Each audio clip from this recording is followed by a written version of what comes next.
ಮೊದಲಿಗೆ ಒಂದು breaking news ಇದೆ. ಗಡಿ ಜಿಲ್ಲೆಯಲ್ಲಿ ಕಾಂಗ್ರೆಸ್ನ ಪರಿವರ್ತನಾ ಸಮಾವೇಶ ಚಾಮರಾಜನಗರದಲ್ಲಿ ಕಾಂಗ್ರೆಸ್ ಬೃಹತ್ ಸಮಾವೇಶವನ್ನ ಇವತ್ತು ಆಯೋಜಿಸಿದೆ. ಮೊದಲ ಪ್ರಚಾರ ಸಭೆಯಲ್ಲಿ ಘಟಾನುಘಟಿ ನಾಯಕರು ಇವತ್ತು ಭಾಗಿಯಾಗ್ತಿರುವುದು ವಿಶೇಷ. ಗಡಿ ಜಿಲ್ಲೆ ಚಾಮರಾಜನಗರದಲ್ಲಿ ಕಾಂಗ್ರೆಸ್ನ ಪರಿವರ್ತನಾ ಸಮಾವೇಶ.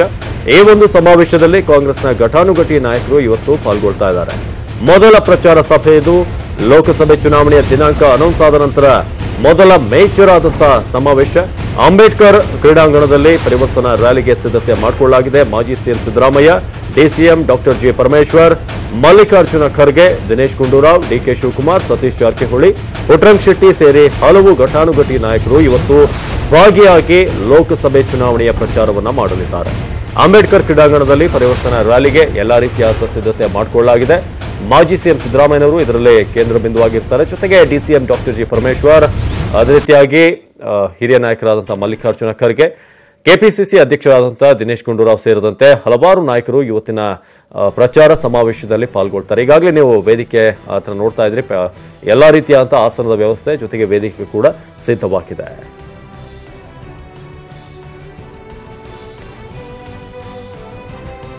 ನಂದೀಶ್ ಜಾಯ್ನ್ ಆಗಿದ್ದಾರೆ ಚಾಮರಾಜನಗರದಿಂದ ನೇರ ಸಂಪರ್ಕದಲ್ಲಿ. ನಂದೀಶ್, ಎಲೆಕ್ಷನ್ ಡೇಟ್ ಅನೌನ್ಸ್ ಆದ ನಂತರ ಮೊದಲ ಮೇಜರ್ ಆದಂತಹ ಸಮಾವೇಶ ಚಾಮರಾಜನಗರದಿಂದ ಏನೆಲ್ಲ ಸಿದ್ಧತೆ ಆಗಿದೆ, ಎಷ್ಟು ಜನ ಬರುವಂತ ನಿರೀಕ್ಷೆ ಇದೆ ಅನ್ನೋದು?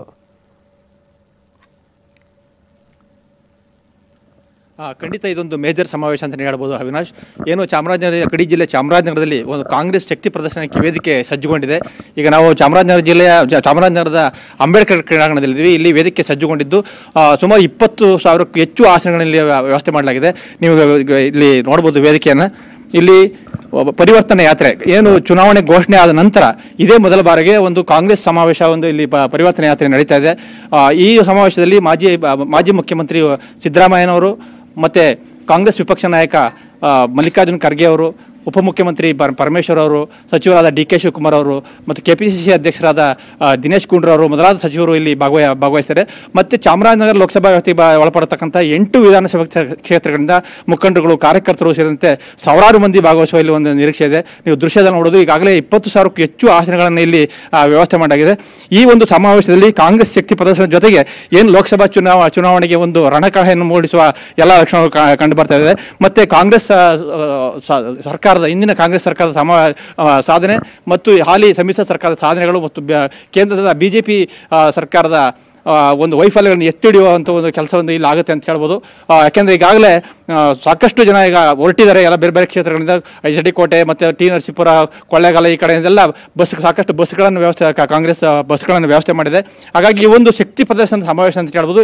ಇದು ಚುನಾವಣೆ ಆದ ನಂತರ, ಚುನಾವಣೆ ಘೋಷಣೆ ಆದ ನಂತರ ಇದೇ ಮೊದಲ ಬಾರಿಗೆ ಈ ಒಂದು ಸಮಾವೇಶ ನಡೀತಾ ಇರೋದ್ರಿಂದ ಇದು ಕಾಂಗ್ರೆಸ್ ಚುನಾವಣಾ ಕಹಳೆ ಮೊಳಸೋದಕ್ಕೆ ಒಂದು ವೇದಿಕೆಯಾಗಿ ಮಾರ್ಪಟ್ಟಿದೆ ಅಂತ ಹೇಳ್ಬೋದು ಅವಿನಾಶ್. ನಂದೀಶ್, ಈಗ ಈ ಸಮಾವೇಶ ಎಷ್ಟೊತ್ತಿಗೆ ಆರಂಭವಾಗುತ್ತೆ, ಜೊತೆಗೆ ಎಷ್ಟೊತ್ತವರೆಗೆ ಇರುತ್ತೆ ಅಂತ, ಜೊತೆಗೆ ಒಂದಿಷ್ಟೊಂದು ಪ್ಲಾನಿಂಗ್ ಇರುತ್ತಲ್ವಾ? ಒಂದು ಸಮಾವೇಶ ಅಂತಂದ್ರೆ ಒಂದಿಷ್ಟು ಜನ ಬರ್ತಾರೆ, ಒಂದು ಅಂದಾಜು ಒಂದಿಷ್ಟು ಜನ ಸೇರುವಂತ ನಿರೀಕ್ಷೆ ಇದೆ ಅಂತ ಇವತ್ತು?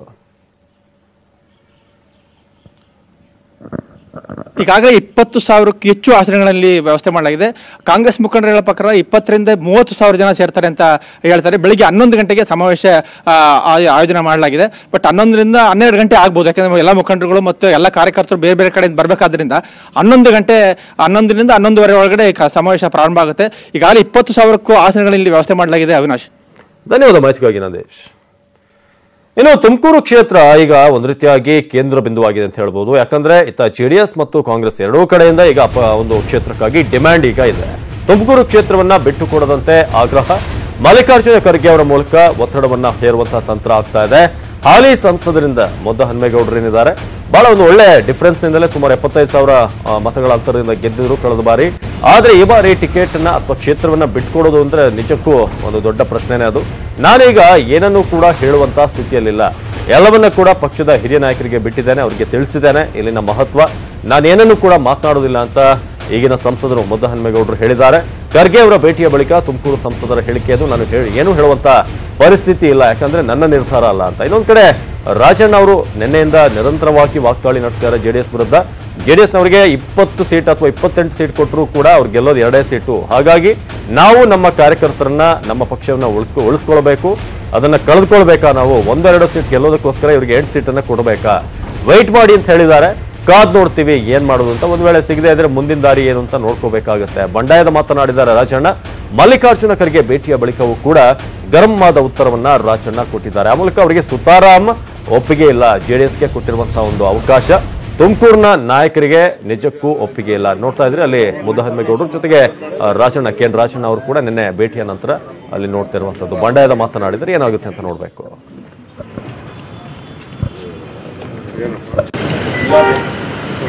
ನಾನು I am sorry, I am declining to comment anything on this. ಅಲ್ಲ, ಅದು ನಾನೇನು ಡಿಸ್ಕ್ಲೋಸ್ ಮಾಡೋಕ್ಕಾಗಲ್ಲ ಈಗ. I cannot disclose anything. I cannot disclose anything. ಹಂಗೇನಿಲ್ಲ, ಕಟ್ಟಾಕದೇನಿಲ್ಲ ಆ ಥರದ್ದೇ. ಅಲ್ಲ, ಅದು ನಾನು ಏನು ಹೇಳೋಕ್ಕೆ ಆಗೋದಿಲ್ಲ. No comments. ಏನು ಮಾಡೋದು ನೋಡೋಣ. Let us hope. ಈಗ ನಮಗೇನಂದ್ರೆ JDS ಜೊತೆ ಹೋಗ್ತಕ್ಕಂಥದ್ದು ಈಗಲೇ ಸರ್ಕಾರ ಮಾಡಿರೋದೇ ದೊಡ್ಡ ತಪ್ಪು. ಅದನ್ನು ನಾವು ಪಕ್ಷ ಉಳಿಸೋಕ್ಕೋಸ್ಕರ ನಮ್ಮ ಅಭಿಪ್ರಾಯ ಹೇಳ್ತಾ ಇದ್ದೀವಿ ಹೊರತು ನನ್ನ ವೈಯಕ್ತಿಕ ಏನಿಲ್ಲ. 8 ಕೊಡಬೇಕು ಅಂದರೆ ಕೊಟ್ಕೊಳ್ಳಿ 8. ಅವ್ರು ಏನು 8 ಕೊಟ್ಟರು 2 ಹೇಳ್ತಾರೋ 1 ಹೇಳ್ತಾರೋ ಗೊತ್ತಿಲ್ಲ. ಅವ್ರಿಗೆ 18 ಕೊಟ್ಟರು ಅಷ್ಟೇ, 28 ಅವ್ರಿಗೆ ಬಿಟ್ಕೊಟ್ರು ಅಷ್ಟೇ ಅವ್ರದ್ದು.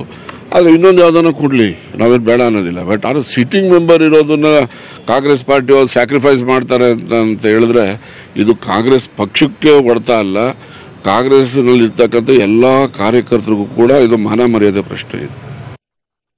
ಇನ್ನು ಮಲ್ಲಿಕಾರ್ಜುನ ಖರ್ಗೆ ಅವರ ಭೇಟಿ ಬೆನ್ನಲ್ಲೇ ಗೌಡ್ರ ಮನೆಗೆ DCM ಪರಮೇಶ್ವರ್ ಅವರು ಕೂಡ ಹೋದ್ರು. JDS ವರಿಷ್ಠರ ಜೊತೆ ಮಹತ್ವದ ಮಾತುಕತೆಯನ್ನ ನಡೆಸಿದರು.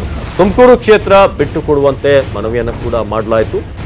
ದೇವೇಗೌಡರ ಬಳಿ ಪರಮೇಶ್ವರ್ ಅವರು ಕೂಡ ಹೇಳಿದರು, ತುಮಕೂರು ಕ್ಷೇತ್ರವನ್ನ ನಮಗೆ ಬಿಟ್ಕೊಡಿ, ಈಗಾಗಲೇ ಹಾಲಿ ಸಂಸದರು ನಮ್ಮವರೇ, ಹಾಗಾಗಿ ಈ ಕ್ಷೇತ್ರವನ್ನು ಬಿಟ್ಕೊಡಬೇಕು ಅನ್ನೋ ರೀತಿಯಾಗಿ ಮನವಿಯನ್ನ ಮಾಡಿದ್ರು.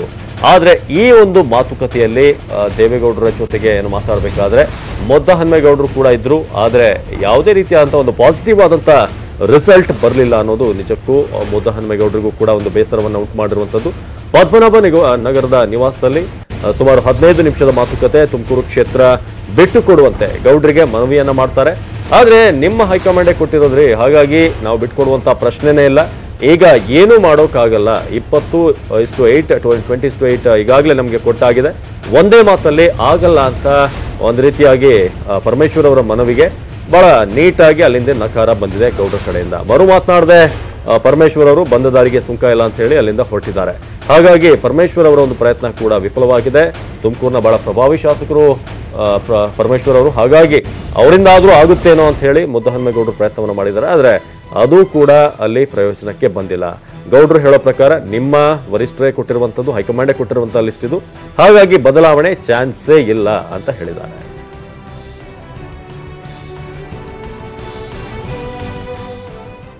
ಇನ್ನು ಕೇವಲ ಪರಮೇಶ್ವರ್ ಅವರ ಭೇಟಿಗೆ ಅಂತ್ಯವಾಗುವುದಿಲ್ಲ, ಕೆಪಿಸಿಸಿ ಅಧ್ಯಕ್ಷರು ಕೂಡ ಭೇಟಿ ಕೊಡ್ತಾರೆ. ಪದ್ಮನಾಭನಗರ ನಿವಾಸದಲ್ಲಿ ದೇವೇಗೌಡರ ಜೊತೆ ಚರ್ಚೆ ಆಗುತ್ತೆ. 20 ನಿಮಿಷಗಳ ಚರ್ಚೆ. HDD ಜೊತೆ ದಿನೇಶ್ ಗುಂಡೂರಾವ್ ಅವರು ಕೂಡ ಮಾತುಕತೆಯನ್ನ ನಡೆಸ್ತಾರೆ. ಪರಮೇಶ್ವರ್ ಅವರ ಭೇಟಿಯ ಬೆನ್ನಲ್ಲೇ ಕೆಪಿಸಿಸಿ ಅಧ್ಯಕ್ಷ ದಿನೇಶ್ ಗುಂಡೂರಾವ್ ಅವರು ಕೂಡ ಭೇಟಿ ಕೊಟ್ಟಿದ್ದಾರೆ. ಪದ್ಮನಾಭನಗರದ ನಿವಾಸ, ದೇವೇಗೌಡರ ಜೊತೆ ಚರ್ಚೆ ಆಗುತ್ತೆ. ದೇವೇಗೌಡರ ಮನೆ ಒಂದು ರೀತಿಯಾಗಿ ಈಗ ಸೆಂಟರ್ ಆಫ್ ಎವ್ರಿ ಹ್ಯಾಪನಿಂಗ್ ಅಂತ ಹೇಳ್ಬೋದು. ಎಲ್ಲರೂ ಕೂಡ ಕಾಂಗ್ರೆಸ್ನ ನಾಯಕರು ಒಬ್ಬರ ನಂತರ ಒಬ್ರು ಕ್ಯೂನಲ್ಲಿ ನಿಂತ್ಕೊಂಡು ಹೋಗ್ತಿದ್ದಾರೆ. ನಾಳೆ ದೆಹಲಿಯಲ್ಲಿ ಚುನಾವಣಾ ಸಮಿತಿ ಸಭೆ ನಡೆಯುತ್ತೆ. ತುಮಕೂರು ಕ್ಷೇತ್ರವನ್ನ ನಾವು ಬಿಟ್ಕೊಟ್ಟಾಗಿದೆ, ಇನ್ನೇನು ಮಾಡೋಕ್ಕಾಗಲ್ಲ, ಒಂದು ಬಾರಿ ಘೋಷಣೆ ಮಾಡಿದ್ರೆ ಮುಗೀತು, ಬದಲಾವಣೆ ಸಾಧ್ಯ ಇಲ್ಲ.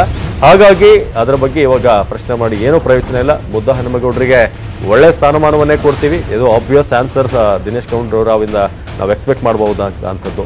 ಆ ಬಗ್ಗೆ ಪಕ್ಷದಲ್ಲಿ ಚರ್ಚೆ ಮಾಡಿ ನಿರ್ಧಾರಕ್ಕೆ ಬರಲಾಗುತ್ತೆ. HDD ಭೇಟಿ ಬಳಿಕ ದಿನೇಶ್ ಗುಂಡೂರಾವ್ ಹೇಳಿದ್ದಾರೆ, ಬಹಳ ಅವರು ಕೂಡ ಕ್ಲಿಯರ್ ಆಗಿ ಹೇಳಿದ್ದಾರೆ, ತುಮಕೂರು ಕ್ಷೇತ್ರ JDS ಪಾಲಿಗೆ ಕೊಟ್ಟ ಆಗಿದೆ ನಾವು, ಹಾಗಾಗಿ ಘೋಷಣೆ ಬಳಿಕ ಬದಲಾವಣೆ ಇಲ್ಲ, ಇದು ಹೈಕಮಾಂಡ್ ನಿಂದಲೇ ಆಗಿರುವಂತಹ ಒಂದು ಕರಾರು, ಹಾಗಾಗಿ ಯಾವುದೇ ಬದಲಾವಣೆ ಇಲ್ಲ ಅಂತ ದಿನೇಶ್ ಗುಂಡೂರಾವ್ ಹೇಳಿದ್ದಾರೆ. ಧರ್ಮೇಗೌಡರ ಬಗ್ಗೆ ನಾವು ಈಗಾಗಲೇ ಹೇಳಿದ್ದೀವಿ, ಪಕ್ಷದ ಜವಾಬ್ದಾರಿ ಅದು, ಅವ್ರಿಗೆ ಸೂಕ್ತವಾದಂಥ ಒಂದು ಸ್ಥಾನಮಾನ ನೀಡ್ತಕ್ಕಂಥದ್ದು ನಮ್ಮ ಜವಾಬ್ದಾರಿ. ಇದು ಈ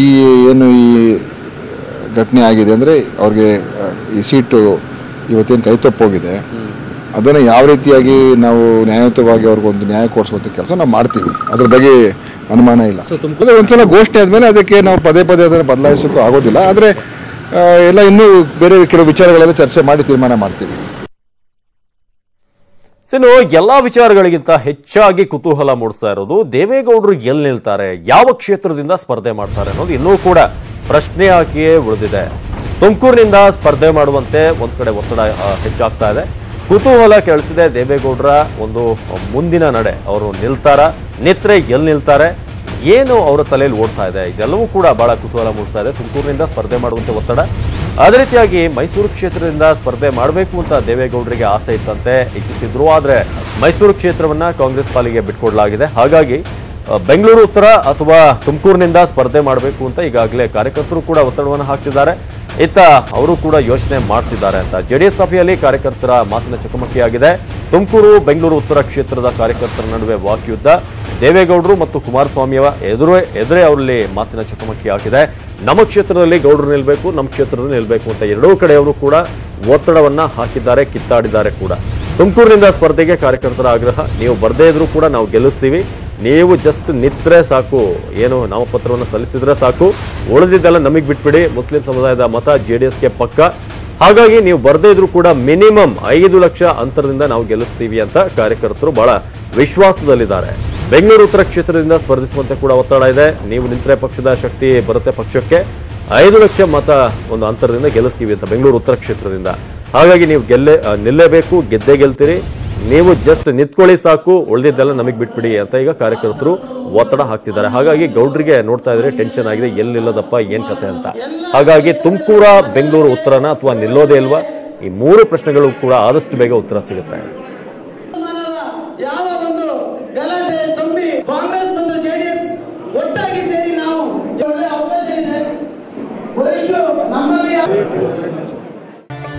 ಲಿಂಗಾಯತ ಪ್ರತ್ಯೇಕ ಧರ್ಮದ ಹೋರಾಟಗಾರ್ತಿ ಕೂಡಲ ಸಂಗಮ ಬಸವ ಧರ್ಮಪೀಠದ ಅಧ್ಯಕ್ಷೆ ಮಾತೆ ಮಹಾದೇವಿ ಲಿಂಗೈಕ್ಯರಾಗಿದ್ದಾರೆ. ಕಿಡ್ನಿ ಮತ್ತು ಉಸಿರಾಟದ ಸಮಸ್ಯೆಯಿಂದ ಬಳಲ್ತಾ ಇದ್ದ ಅವರು ಬೆಂಗಳೂರಿನ ಮಣಿಪಾಲ್ ಆಸ್ಪತ್ರೆಗೆ ದಾಖಲಾಗಿದ್ರು. ನಿನ್ನೆ ಚಿಕಿತ್ಸೆ ಫಲಕಾರಿಯಾಗದೆ ಲಿಂಗೈಕ್ಯರಾಗಿದ್ದಾರೆ. ಮಾತೆ ಮಹಾದೇವಿ ನಿಧನಕ್ಕೆ ಭಕ್ತಗಣ ಗಣ್ಯರು ಕೂಡ ಕಂಬನಿ ಮಿಡ್ತಿದ್ದಾರೆ.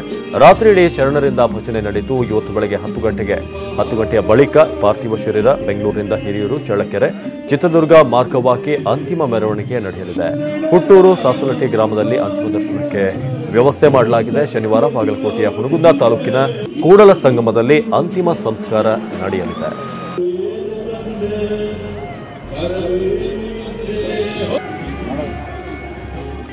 ಪೂಜ್ಯನೀಯ ಜಗದ್ಗುರು ಡಾಕ್ಟರ್ ಮಾತೆ ಮಹಾದೇವಿಯವರು ನಿರಂತರ ಸುಮಾರು 51 ವರ್ಷ ಲಿಂಗಾನಂದ ಮಹಾಸ್ವಾಮೀಜಿಯವರ ನೇತೃತ್ವದಲ್ಲಿ ಬಸವ ಸಾಹಿತ್ಯವನ್ನ ಪ್ರಚಾರ ಮಾಡುವ ಜೊತೆಗೆ ಅನೇಕ ಲೇಖನ ಗ್ರಂಥಗಳನ್ನ ಬರೆಯುವ ಮೂಲಕ ತಮ್ಮದೇ ಆದಂಥ ಕೊಡುಗೆಯನ್ನು ಇವತ್ತೊಂದು ದಿವಸ ಸುಮಾರು 51 ವರ್ಷದ ಅವರ ಸಾರ್ಥಕ ಬದುಕಿನಲ್ಲಿ ಇವತ್ತೊಂದು ದಿವಸ ಅವರು ದೊಡ್ಡದಾದಂಥ ಒಂದು ಕೊಡುಗೆಯನ್ನು ಕೊಟ್ಟಿದ್ದಾರೆ ಈ ಲೋಕವನ್ನು. ಮುಂಬೈನಲ್ಲಿ ಪಾದಚಾರಿ ಮೇಲ್ಸೇತುವೆ ಕುಸಿತವಾಗಿದ್ದು 6 ಜನ ಮೃತಪಟ್ಟಿದ್ದಾರೆ. 30ಕ್ಕೂ ಹೆಚ್ಚು ಜನರಿಗೆ ಗಾಯಗಳಾಗಿವೆ. ಮುಂಬೈನ ಛತ್ರಪತಿ ಶಿವಾಜಿ ಮಹಾರಾಜ್ ಟರ್ಮಿನಲ್ನಲ್ಲಿ ಈ ಅವಘಡ ಸಂಭವಿಸಿದೆ. ಅಗ್ನಿಶಾಮಕ ಸಿಬ್ಬಂದಿ ಹಾಗೂ ಎನ್ಡಿಆರ್ಎಫ್ ಸಿಬ್ಬಂದಿ ಕಾರ್ಯಾಚರಣೆಯಲ್ಲಿ ಹಲವು ಗಾಯಾಳುಗಳನ್ನು ರಕ್ಷಿಸಿದ್ದಾರೆ. ಇನ್ನು ಘಟನೆಯಲ್ಲಿ ಮೃತಪಟ್ಟವರಿಗೆ ಮಹಾರಾಷ್ಟ್ರ ಸಿಎಂ ದೇವೇಂದ್ರ ಫಡ್ನವೀಸ್ 5 ಲಕ್ಷ ರೂಪಾಯಿ ಪರಿಹಾರ ಘೋಷಿಸಿದ್ದಾರೆ. ಜೊತೆಗೆ ದುರ್ಘಟನೆಗೆ ಕಾರಣವೇನು ಎಂಬುದನ್ನು ಪತ್ತೆ ಹಚ್ಚೋಕೆ ಉನ್ನತ ಮಟ್ಟದ ತನಿಖೆಗೂ ಕೂಡ ಆದೇಶಿಸಿದ್ದಾರೆ. ಘಟನೆಯಲ್ಲಿ ಮೃತಪಟ್ಟವರಿಗೆ ಕೇಂದ್ರ ಸಚಿವ ರಾಜನಾಥ್ ಸಿಂಗ್ ಸೇರಿ ಹಲವು ನಾಯಕರು ಸಂತಾಪ ಸೂಚಿಸಿದ್ದಾರೆ. ಮಾಜಿ ಕ್ರಿಕೆಟಿಗ ಸುನಿಲ್ ಗವಾಸ್ಕರ್ ಬೆಂಗಳೂರಿಗೆ ಆಗಮಿಸಿದ್ರು. ಭಾರತದ ಕ್ರಿಕೆಟ್ ತಂಡದ ಆಪತ್ಬಾಂಧವ ಎಂದೇ ಹೆಸರಾಗಿರುವಂತಹ GR ವಿಶ್ವನಾಥ್ ಅವರ ಹುಟ್ಟುಹಬ್ಬದ ಹಿನ್ನೆಲೆ ಬೆಂಗಳೂರಿನಲ್ಲಿ ಬರ್ತ್ಡೇ ಪಾರ್ಟಿ ಆಯೋಜಿಸಲಾಗಿತ್ತು. ಈ ಪಾರ್ಟಿಗೆ 1974 ರಣಜಿ ಟ್ರೋಫಿ ಗೆದ್ದ 30 ರಿಂದ 40 ಮಂದಿ ಸದಸ್ಯರು ಆಗಮಿಸಿದ್ದು ಕ್ರಿಕೆಟ್ ದಿಗ್ಗಜನ ಹುಟ್ಟುಹಬ್ಬವನ್ನು ಅದ್ದೂರಿಯಾಗಿ ಆಚರಿಸಿದ್ದಾರೆ.